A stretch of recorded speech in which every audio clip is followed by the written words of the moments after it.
Listen to me carefully, because what I'm about to say is not merely sound, not just breath-forming shapes in the air. It is a journey, a silent desert horse galloping from my chest into the open horizon of your understanding. I speak now the way a falcon dives, with purpose, with precision, with the quiet certainty that every beat of its wings is a promise to the sky.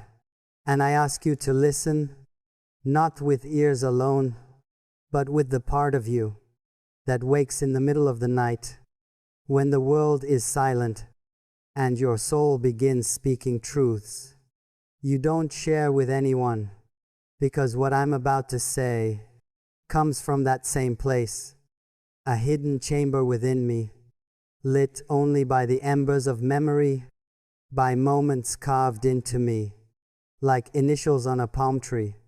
Standing in an empty desert camp, I want you to imagine this: a rider crossing the dunes at dawn.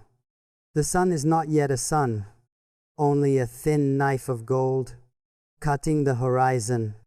The sand is cool, holding the final whispers of the night.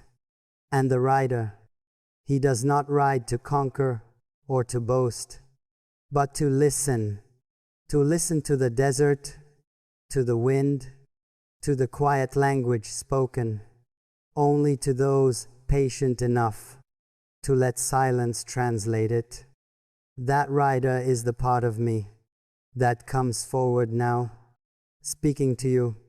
So listen carefully, because these words are not written to impress you or to decorate your thoughts like ornaments hung on a doorway. They are written to leave footprints, real ones, shaped like truths you already know, but have forgotten to remember. They say a man is made of the roads he walks and the storms he survives. If that is true, then I am a mosaic of both the soft light of sunrise and the heavy weight of nights that refuse to end. I have carried victories, like falcons perched on my arm, proud, sharp, majestic. But I have also carried losses, like sandstorms, blinding, unforgiving, forcing me to kneel until humility became the strongest part of my spine. And in all of this, I learned one truth, that the desert repeats endlessly to anyone who stays long enough to hear it. Nothing belongs to you except what your heart knows. Not wealth, not fame, not people, not even time. Only the truth you hold inside, that is yours. So listen carefully, because I want to place one of my truths into your open hands.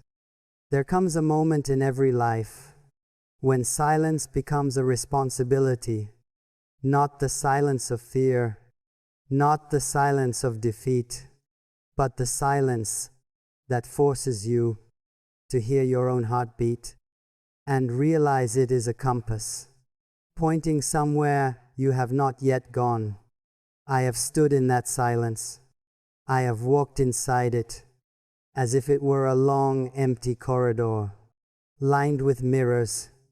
And in those mirrors, I saw the versions of myself I had outrun, the ones I had abandoned, the ones I should have embraced. And I realized a man grows not when he wins, but when he understands why he lost. A man becomes a leader not when others follow him, but when he knows how to follow the truth, even when it walks alone. A man becomes himself only when he is brave enough to meet the parts of him that scare him most. So listen carefully, because what I'm about to say belongs not only to me, but perhaps to you as well. We are all wanderers. Even when we stand still, We roam through memories, through expectations, through dreams, through doubts, and sometimes the longest journey is the distance between the person we pretend to be and the person we quietly wish to become. I have walked that distance. It is not easy. It is not short. It is not comfortable, but it is necessary, because no man can ride two horses heading in different directions. No soul can bloom in the shadow of its own fear, and no heart can find peace until it stops living for the applause of strangers. So listen carefully.